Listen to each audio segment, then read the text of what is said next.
Que enquanto você estiver no comando, eu sei que nós homens estão indo tudo bem também, né?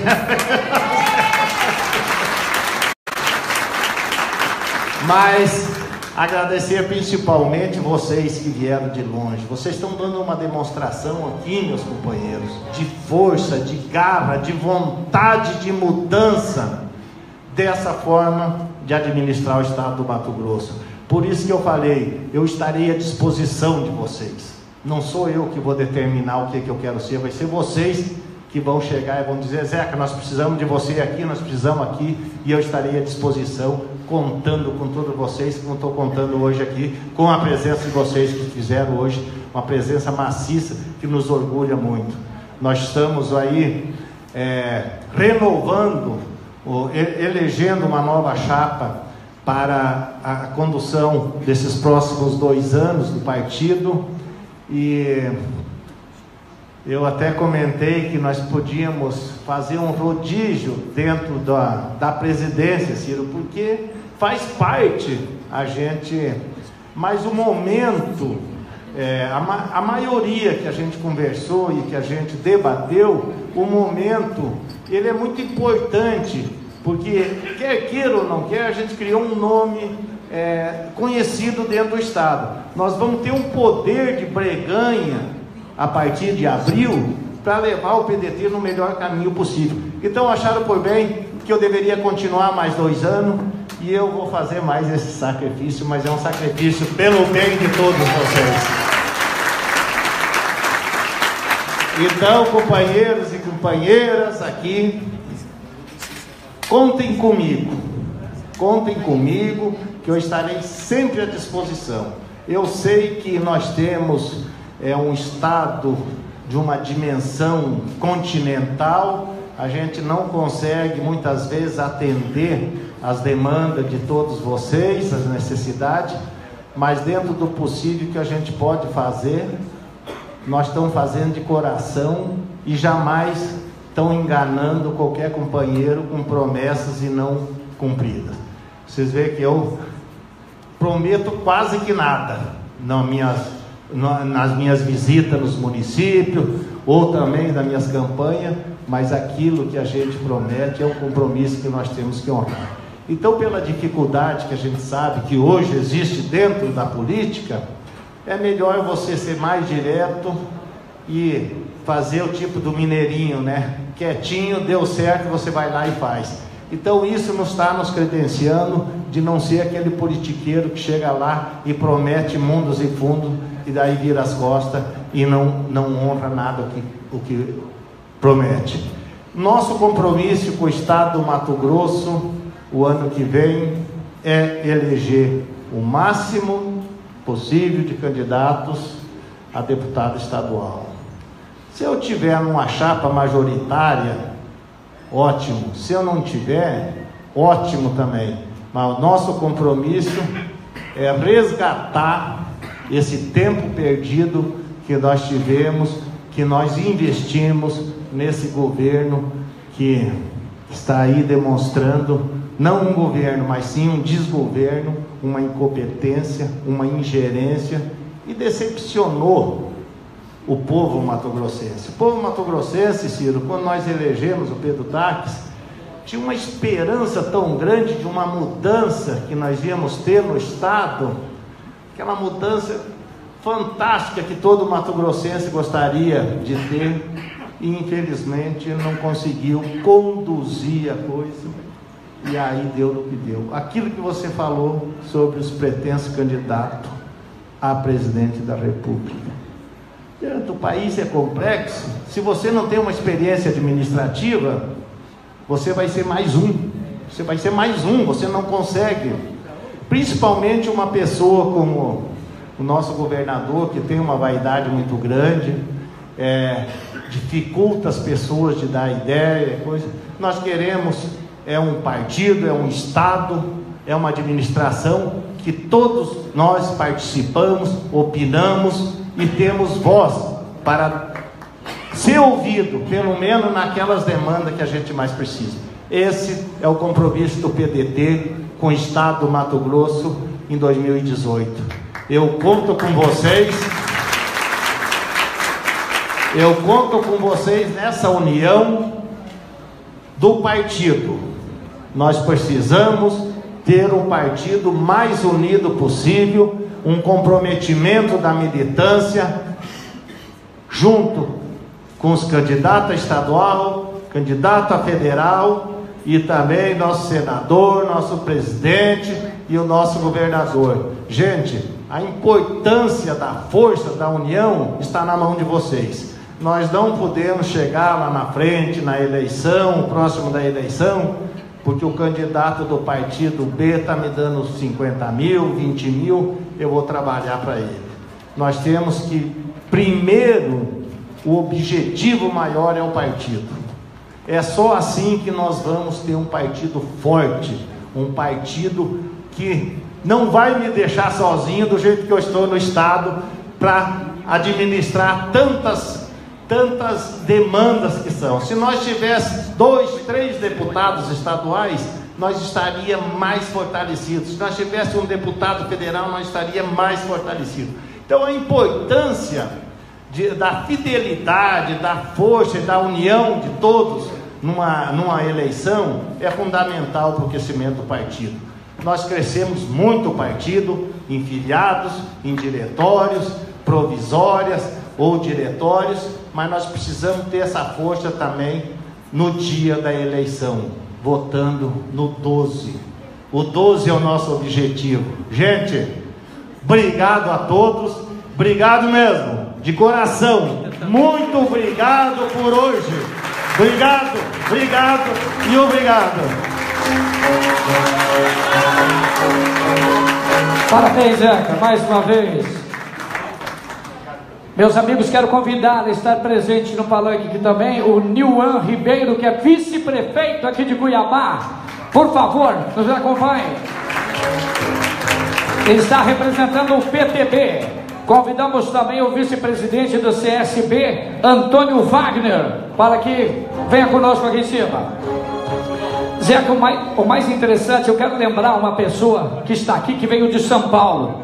Ela vem acompanhando a comitiva do nosso querido Ciro Gomes. Eu quero convidar com todo carinho, representando a juventude do PDT Paulista, São Paulo, Luizinho. Sobe para cá, por favor.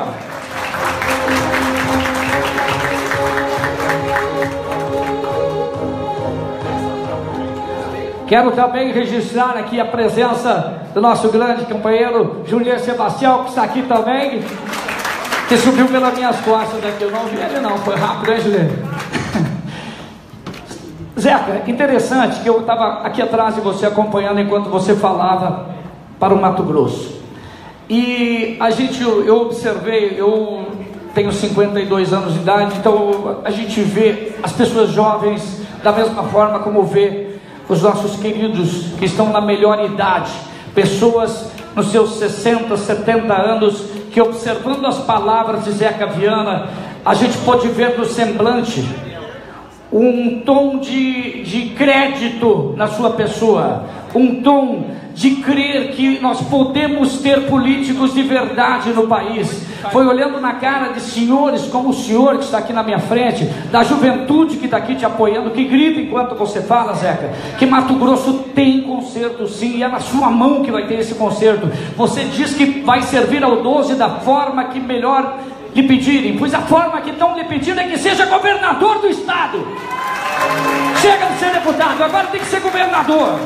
Tem que ter posição firme para consertar todo esse nosso gigante estado de Mato Grosso, que tem quase 2.000 quilômetros de ponta a ponta. Só um homem no teu perfil para conseguir controlar toda essa demanda que tem dentro do estado.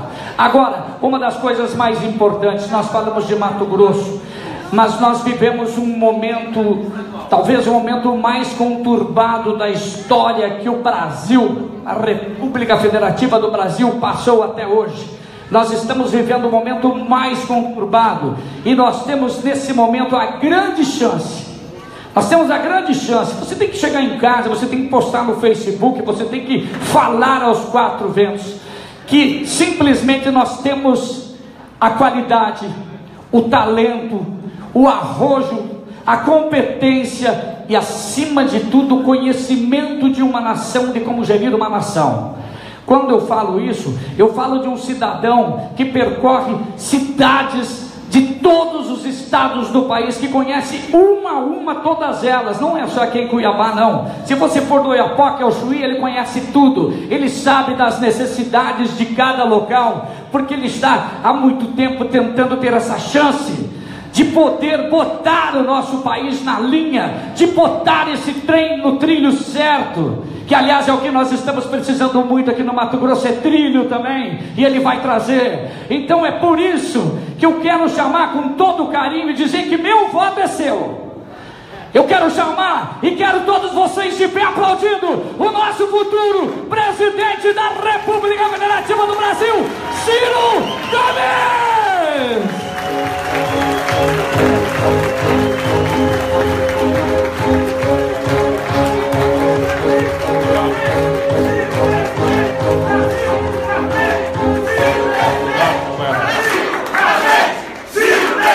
Muito obrigado a Deus. Obrigado. Se eu tivesse um introdutor diplomático dessa categoria em todo canto que eu andava, eu já estava eleito. Vou lhe recrutar.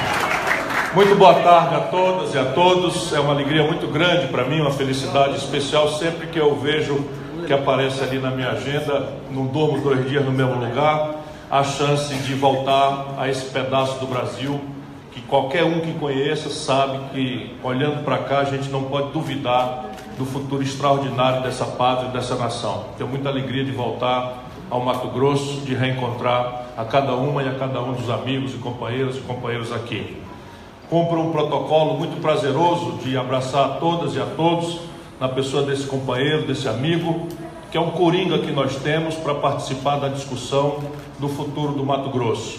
Ele, tanto pela sua experiência parlamentar, será um grande senador, quanto como um homem vivido e experimentado, bom administrador, poderá servir a esse grande estado como seu governador, e ainda tem a generosidade de se colocar no esforço coletivo, compreendendo que o que está mais importante e acima dos nossos legítimos interesses partidários é a sorte do Mato Grosso e a sorte do Brasil. Eu te abraço, meu amigo Zeca Viana. E a todas as mulheres mato-grossenses, eu cumprimento na pessoa da Iva Viana, nossa vereadora, que reparte com o Zeca essa liderança importante aqui. Cumprimento as companheiras da Associação, enfim, da Mulher Trabalhista, as pessoas da Renata Viana, na pessoa da Camila Pimentel, que representa o nosso Centro-Oeste, da Suzana, e cumprimento também os prefeitos, Nelson Paim de Pochorel,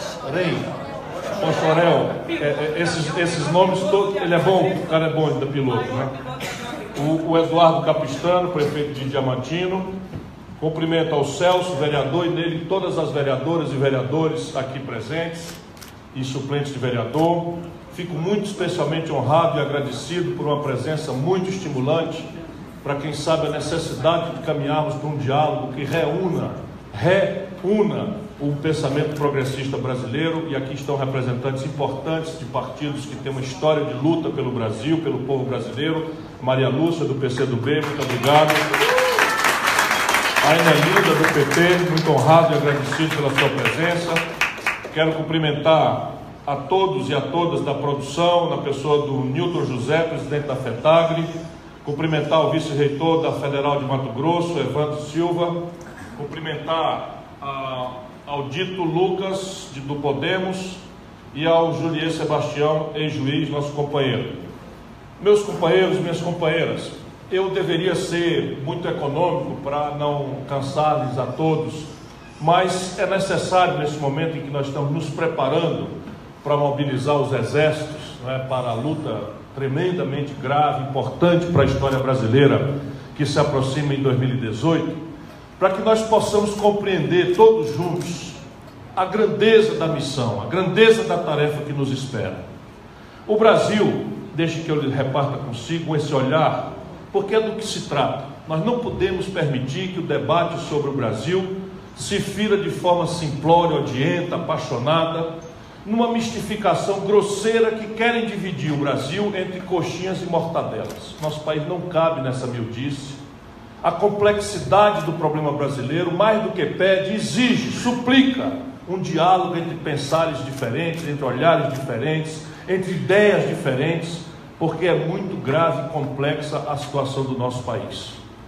E eu tenho procurado chamar a atenção das pessoas e quero muito que o PDT seja a grande cabeça de ponte, que seja a grande luz na frente da nossa participação nesse debate. Em 1980, que é ontem, eu já era taludinho, já tinha me formado, já era professor da universidade, estava me aproximando já de ser eleito por 25 anos a primeira vez deputado estadual. Pois bem, em 1980, ontem, o Brasil representava 1% do comércio do mundo. Isso é um indicador de comparação da força econômica dos países. Nós tínhamos nessa data 130 milhões de habitantes. Pois bem, no mesmo ano de 1980, a China, com 800 milhões de habitantes, representava os mesmos 1% do comércio do mundo que o Brasil representava.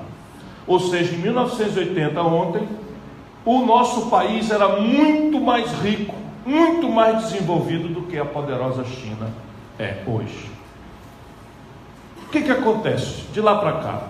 Só para a gente ver como é necessário um debate preparado, experimentado, fora de interdições ideológicas, simplificadoras, grosseiras.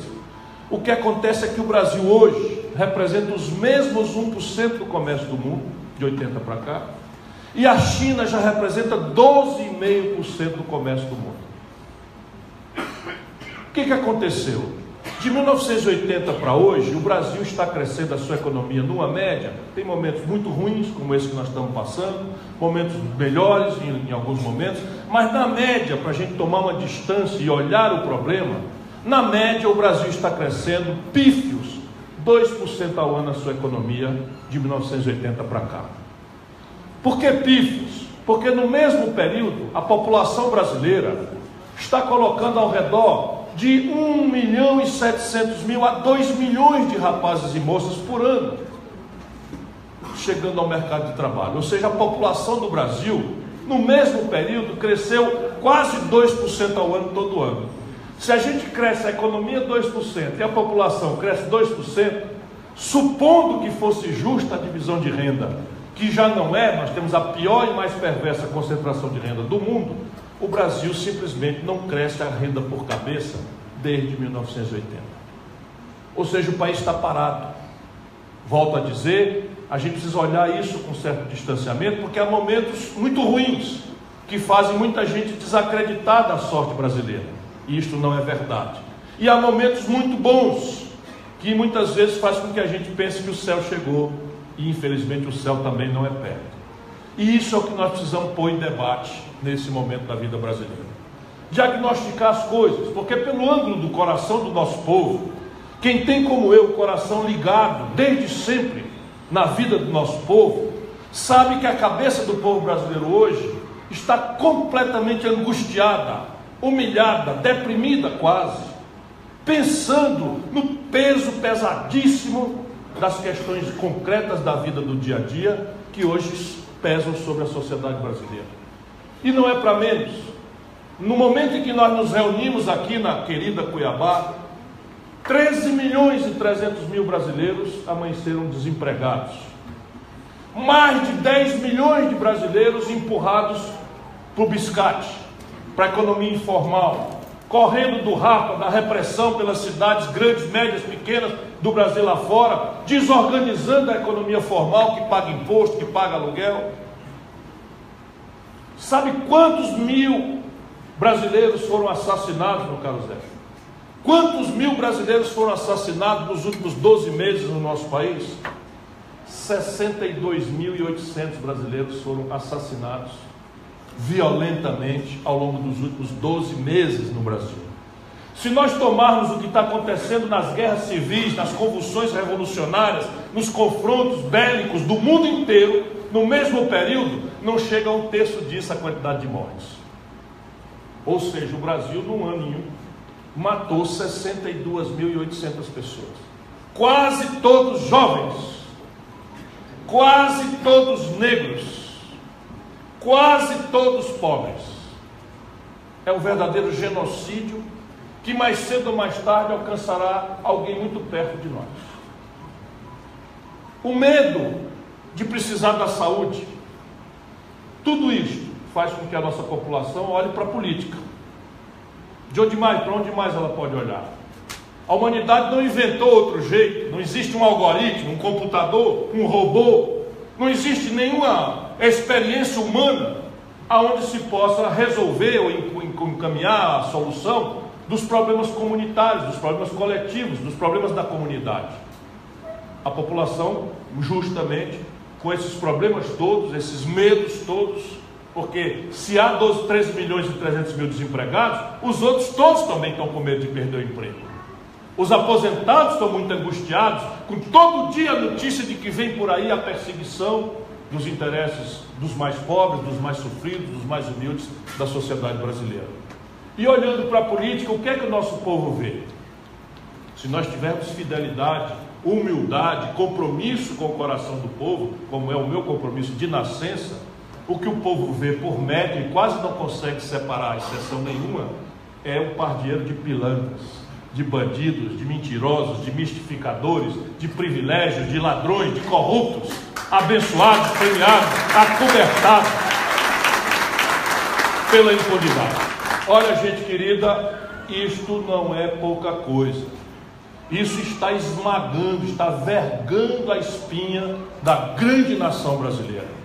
Nosso povo está oscilando entre a descrença absoluta e o protesto vil, o protesto autoritário. E a flor do lodo apresenta-se, com toda a matéria podre, imediatamente se apresenta a flor do lodo, se apresenta o cogumelo que vive da matéria empodrecida. E isso também está acontecendo no nosso país. Esse é o cenário, essa é a roça para onde nós temos que pegar nossa foice, nosso machado, nosso facão e caminhar para resolver. E a grande questão aqui é explicar para o povo brasileiro o que aconteceu para que nós chegássemos a esse limite.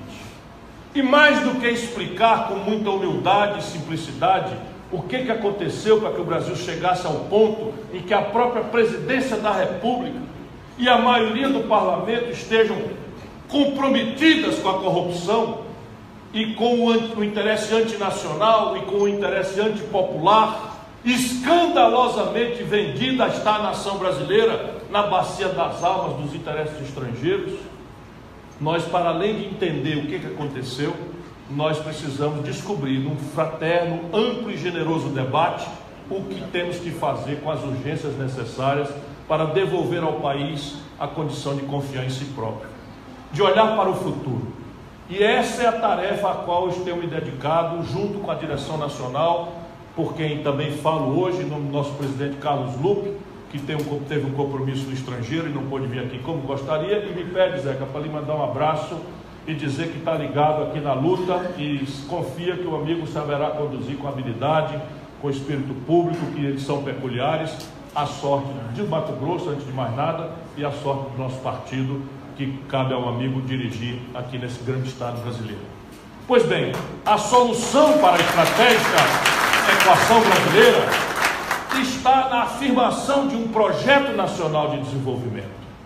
Esse projeto nacional de desenvolvimento é que tirará o Brasil de uma equação que tem ângulos os mais graves. Eu não vou lhes cansar aqui, mas peço que cada companheiro, cada companheira, sendo dirigente nos municípios, dos diretórios, dos movimentos do partido, que sejam eles o movimento dos negros, o movimento das mulheres, o movimento da diversidade, o movimento cultural da Darcy Ribeiro, enfim, por todos os ângulos, que os companheiros ajudem o nosso povo a entender, a compreender essas coisas que nós estamos tendo questão e pôr em debate. Mas são problemas para os quais há solução no Brasil. Por exemplo, hoje, o Brasil está proibido de crescer porque nós chegamos ao fundo do poço do endividamento das empresas e das famílias. No momento em que eu lhes falo, 40 milhões de brasileiros estão com o nome negativado no SPC. 40 milhões. Nunca houve nada parecido. No momento em que eu lhes falo, 100% das empresas nacionais brasileiras de capital aberto, cujo balanço é publicado, não fizeram caixa para honrar a parcela vencida do papagaio do banco. Pudera. Os juros mais altos do planeta são aqueles que se impõem a quem produz e trabalha no nosso país. No momento em que eu lhes falo, o Brasil está proibido de crescer por um definitivo colapso nas contas do governo. Hoje, o dinheiro para enfrentar o drama da violência não existe. Ou existe, está aplicado na explosão do endividamento do país. O dinheiro para incrementar a saúde pública, para qualificar a educação do nosso povo, está sendo todo drenado para o colapso e a falência das contas públicas. E aí você tem que colocar em discussão coisas muito claras. Esse ano, de 12 meses apenas de hoje para trás, entre o que o governo arrecadou, e a gente precisa ajudar o povo a entender isso, e o que o governo gastou, mesmo com todo o constrangimento que nós estamos assistindo em saúde, educação e infraestrutura que não se faz, o Mato Grosso sabe do que eu estou falando.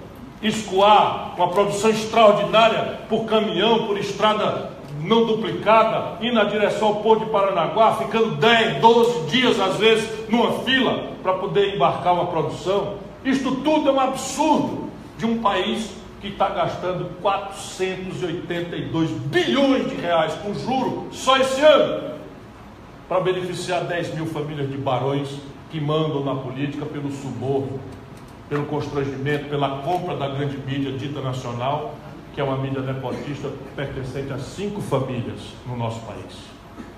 Pois bem, 12 meses apenas de conta pública, 179 bilhões de reais é o buraco esse ano. 179 bilhões. Enquanto isso, 6 brasileiros, repare bem, isso não existe em nenhum lugar do planeta, e vocês não vão ver isso na imprensa jamais, mas vejam bem, 6 brasileiros, não são 6 mil nem 600, 6 brasileiros têm receita, têm fortuna equivalente à renda de 100 milhões de compatriotas nossos. Nem no fundão da África, ainda conflagrado em guerras tribais, selvagens, vai se encontrar mais isso. 6 pessoas têm a fortuna somada equivalente ao que 100 milhões dos 206 milhões de brasileiros têm como renda toda somada. Por isso é impossível um país como o nosso crescer, porque a população não tem nem sequer capacidade mínima de consumo, e qualquer consumo que cresça um pouquinho gera um desequilíbrio na conta do país com o estrangeiro. E aqui está outra indicação do que nós temos que discutir, e eu só estou fazendo isso para dar as pistas de qual é o problema, o que aconteceu para chegarmos aqui, e do que temos que discutir, pôr em debate, para levar o país ao futuro, de se reconciliar nossa vocação de crescer, de produzir e melhorar a condição de vida da nossa população.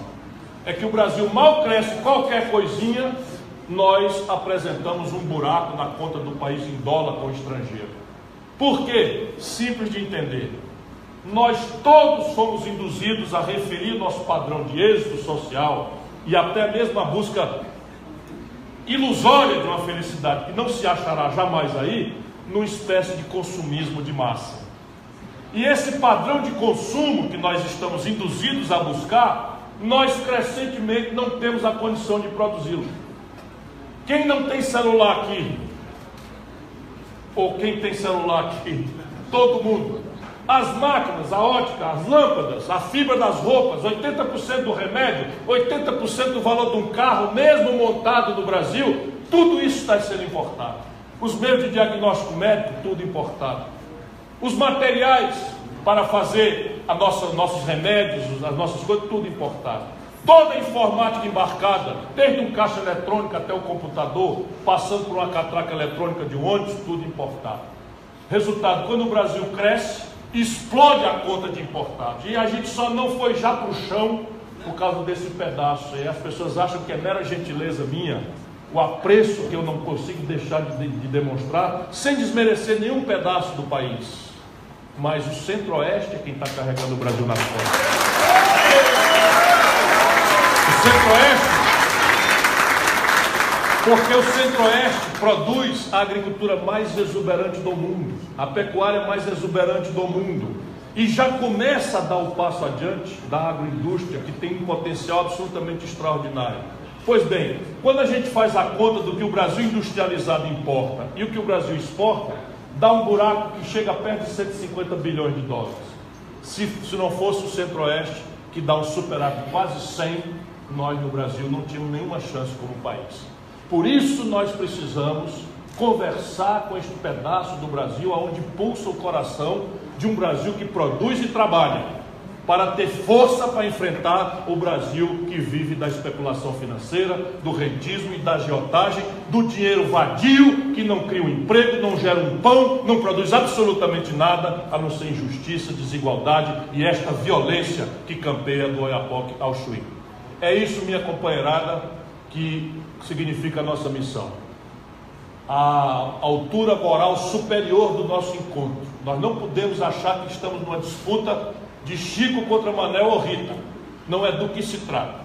É tarefa do PDT, é a tarefa da corrente do trabalhismo brasileiro participar de um debate que procure ajudar o povo brasileiro, menos do que escolher um presidente das nossas forças, mas que o debate seja fraterno, legítimo, plural e que obrigue a cada um e a todos os candidatos a perceber a complexidade do problema brasileiro, para que nós protejamos o nosso país da piora grave que nos ameaça, se nós acharmos que animadores de auditórios ou fascistinhas que resolvem a golpe de frase feita problemas complexos seja a solução para um momento grave como esse do país. É preciso valorizar a experiência, a decência, a ficha limpa e, mais que tudo, é preciso exigir concretudes, respostas e soluções para os problemas do Brasil. Muito obrigado a vocês, muito obrigado de coração.